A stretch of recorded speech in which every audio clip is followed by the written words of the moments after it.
So the project, it was early detection of Parkinson's disease using electronic health records.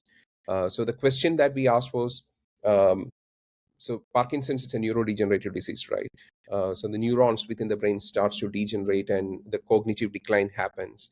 But the thing is, you start to diagnose Parkinson's disease only when it the disease gets aggravated, when these motor symptoms and all start to be very start to show, like you start to show the signs of tremor and all those things. But the fact is that this degeneration starts way before. But you are not able to detect that. So the question that we asked to ourselves is that, like, can we leverage the power of AI to diagnose Parkinson's disease even before a clinician diagnoses that? Because a clinician diagnoses the Parkinson's disease when these symptoms start to showcase very evidently. So,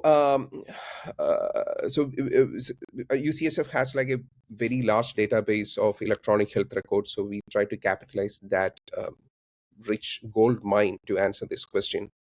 And the standard machine learning approach would take a patient's history, run it through a model, and give you a risk score. Something like, this patient has 77% probability of developing Parkinson's in future.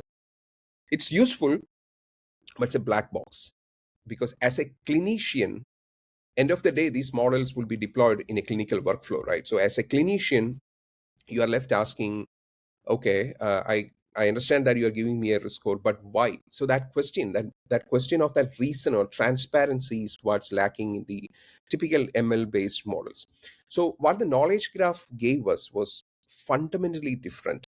So what we did, especially for this project, is that we enriched the patient's electronic health record data with a biomedical knowledge graph called Spoke. So that essentially this graph connected millions of biomedical concepts. So we leveraged these connections, these biomedical connections or biological connections in this graph in order to enrich the electronic health record data of the patient.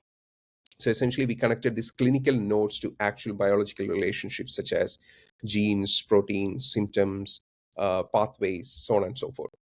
And one of the most striking things we found was that, like, once this clinical data was enriched with this additional biomedical information from the graph, we were able to see things that was absolutely not present in the clinical data. So one example is that a gene which encodes an olfactory receptor turned out to be a highly relevant feature for identifying patients even 5 years before their actual Parkinson's diagnosis. That connects to something real in the biology, because we collaborated this with a Parkinson's specialist at UCSF. So we happen to know that loss of smell is one of the earliest non-prodromal symptoms of Parkinson's, often showing up years before any motor symptoms appear. So the graph didn't know this patient reported smell issues. It inferred a biological pathway connection that pointed toward the same underlying mechanism.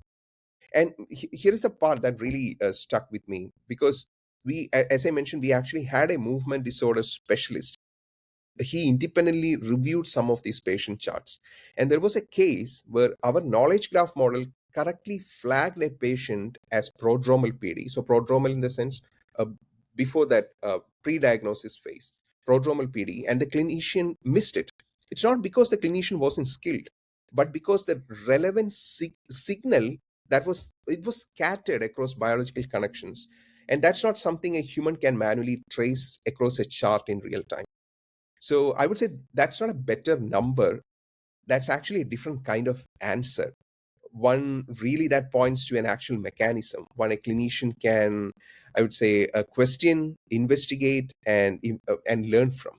So, and that distinction is what convinced me. Knowledge graphs, they are not just a nice to have feature for enhancing accuracy.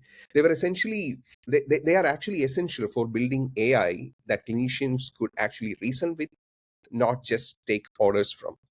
So yeah, so that's one specific moment I think I can share here.